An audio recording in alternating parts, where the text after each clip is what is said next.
ქვეყანაში, სადაც ძეგლს უდგამენ დედა ენას, შეუძლებელია არ ფასობდეს სულიერების მოძღვარი. ილიას თქმის არ იყოს, ერს გონებითა და გულით გახსნილ კაცს რომ უმზადებს.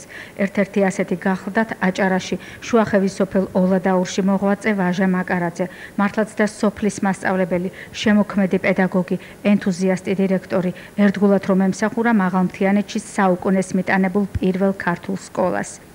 მისი შრომის კვლევაძიების შედეგი წიგნად აკინძა მისმა ვაჟმა, ახალგაზრდა, მაგრამ დაფასებულმა ექიმმა ჯემალ მაკარაძემ.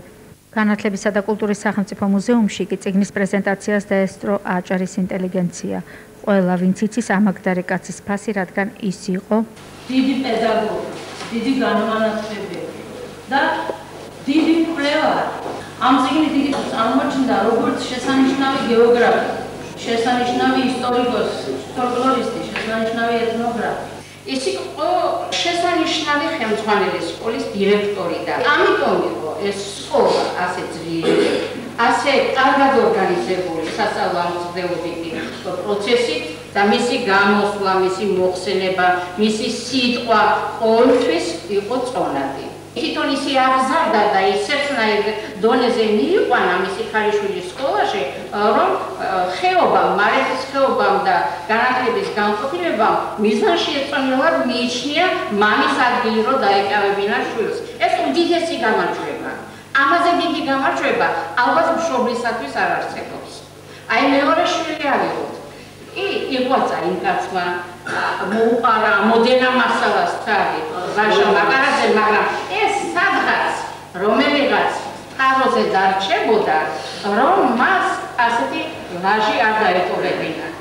თქვენ ძეგლი გაუდგით მამა თქვენს ამ წიგნის გამოცემით მაკარაძეს და მთელს შუახევს და მარეთის ხეობას. ბევრი ითქვა და ბევრსაც იტყვიან მადლიან კაცზე. 1000-მდე ექსპონატის მოძიებაში რომ მიიღო მონაწილეობა და მხარეთმცოდნეობის მუზეუმი გახსნა სკოლაში. ეკლესიის მშენებლობას რომ შეეხიდა და რაც მთავარია მარეთის დიდი ნათლობის დღეს 63 წლის ასაკში რომ მოინათლა და მაგალითი გახდა ყველასთვის.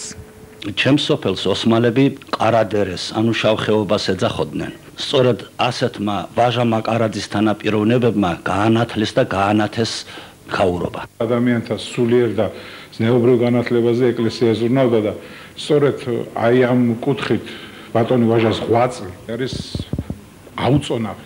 მან გადადგა ის ნაბიჯი, რასაც ბევრი ვერ ბედავდა და ვერ აკეთებდა. გზის გამკვალავი და გამწალდავი იყო იქ. მის მაგალითზე თაობები აიზრდებიან. ანთებულის სამთლის როლი შეასრულა 63 წლის ასაკში კაცი მოინათლა, თუმცა მთელი მისი ცხოვრება იყო მართლმადიდებლური ცხოვრება, ქრისტიანული ცხოვრება და ნათლობა მისი იყო ეს დაგვირგვინება. როდესაც ჩვენ ვაკეთებდით და ვაწყობდით და ქმნიდით ოლადაურის ხარისწოდნეობის მუზეუმს, მან უანგარო უდიდესი შეუფასებელი, ესე იგი დახმარება გაგვიწია. სამუზეუმო ექსპონატების მოძიების საქმეში.